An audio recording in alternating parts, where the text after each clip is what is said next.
2:20 a.m., April 15th, 1912. The Titanic disappears beneath the Atlantic. 1,500 people enter the water. By 3:20 a.m., silence. 1 hour.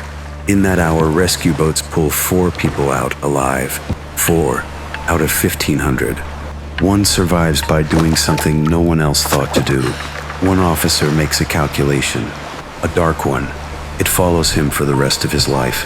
And the other 1,496. They discover how long it takes for a human body to stop fighting water just above freezing in pitch black darkness. This is the hour the ocean won. 2 hours earlier, it was a floating city, electric lights, warm decks, an orchestra still playing. Then the stern begins to rise. The ship bends.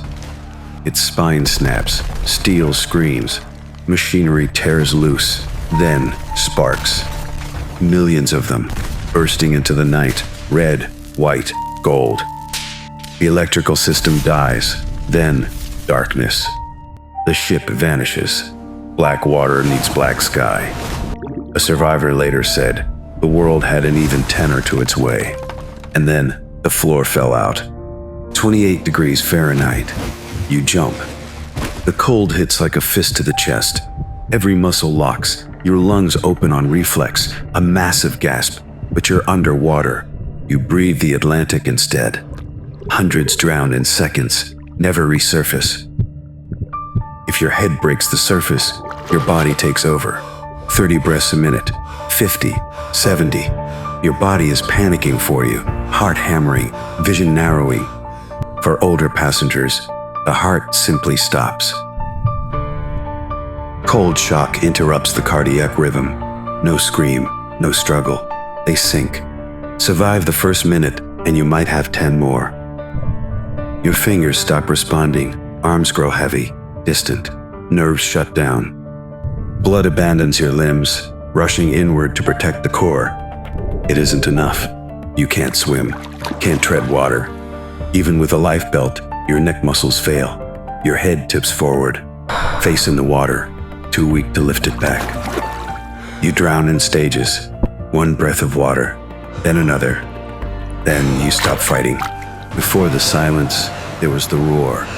1,500 voices, not separate screams, one continuous sound. Survivors struggled to describe it. Some said it was like locusts on a summer night, a high-pitched vibration crawling through the skull. Others said it sounded like a stadium at the exact moment a home run lands, so overwhelming that one child never went to another game.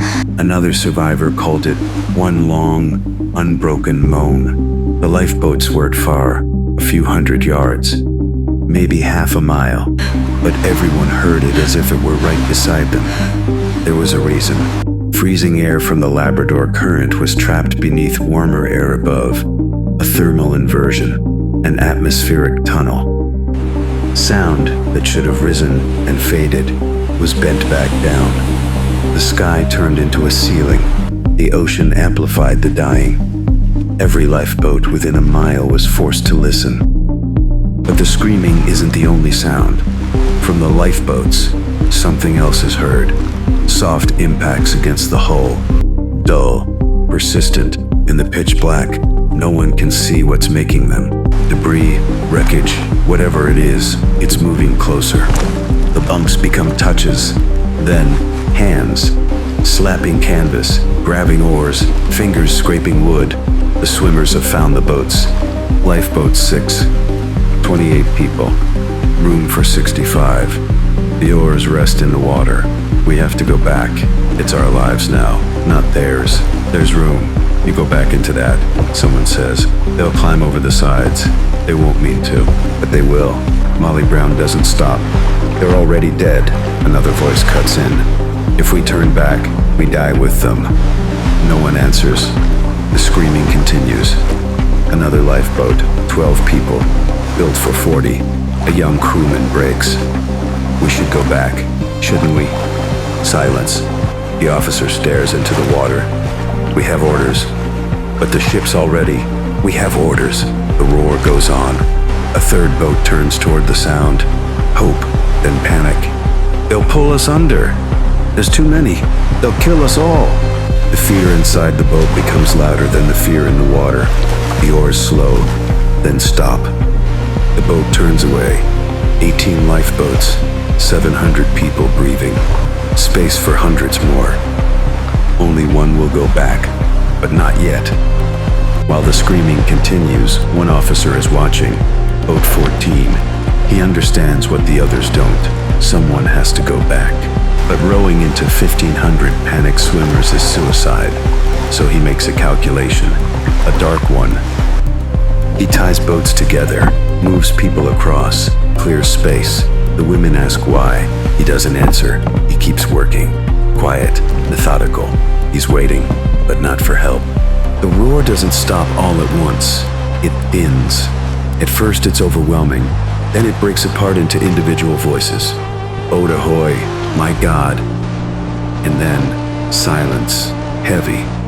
A survivor later said, "The sounds of people drowning are something I cannot describe, and there is a terrible silence that follows it. Cold incapacitation is complete. 1,500 bodies still floating, heads tipped forward, white life belts bobbing like seabirds on black water. Not everyone drowns. An overturned collapsible floats free.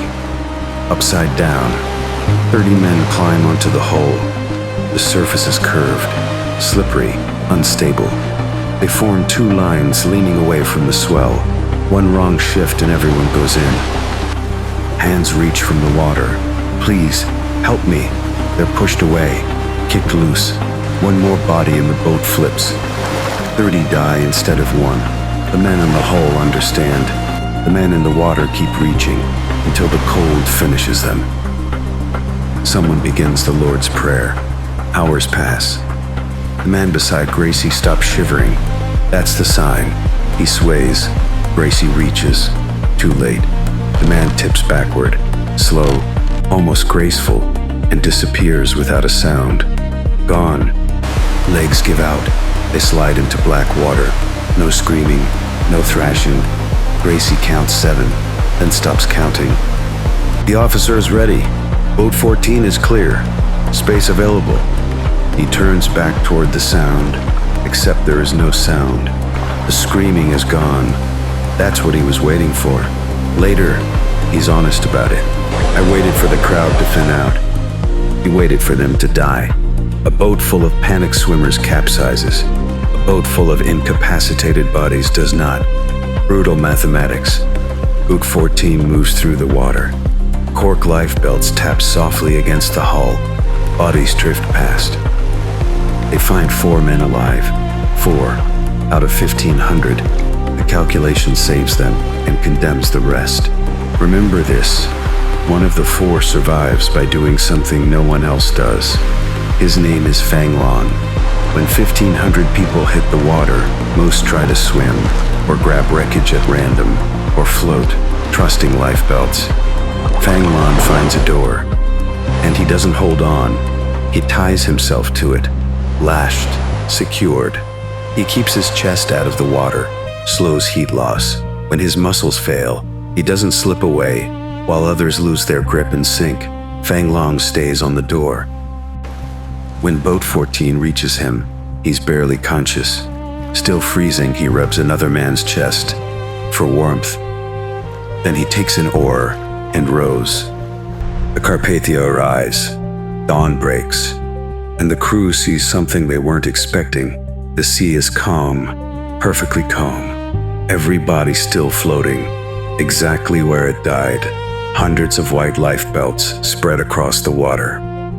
They form a shape, the outline of the ship, a ghost made of bodies. All around them, icebergs, towering, silent, some 200 feet tall. The Titanic had charged straight into an ice field that stretched to the horizon. In the dark, invisible. In daylight, impossible to miss. On Carpathia's deck, women wait. Each lifeboat approaches. They scan faces, looking for husbands, boat after boat.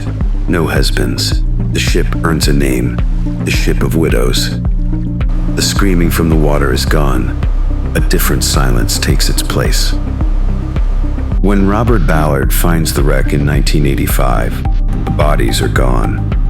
73 years have dissolved the bones, but the shoes remain, pairs lying side by side on the ocean floor. Perfectly preserved leather, marking where someone came to rest. 2 miles down, endless darkness. And that brings us back to the question. 1,500 people entered the water. Only 4 survived. How? One tied himself to a door when others only held on. One waited for the dying to stop. And the other 1,496? They learned how long a human body can fight 28-degree water. 15 minutes for most, 45 for the stubborn, 60 before the screaming stopped. The ocean doesn't care about class, age, or name. And in the darkness, everyone sounds the same.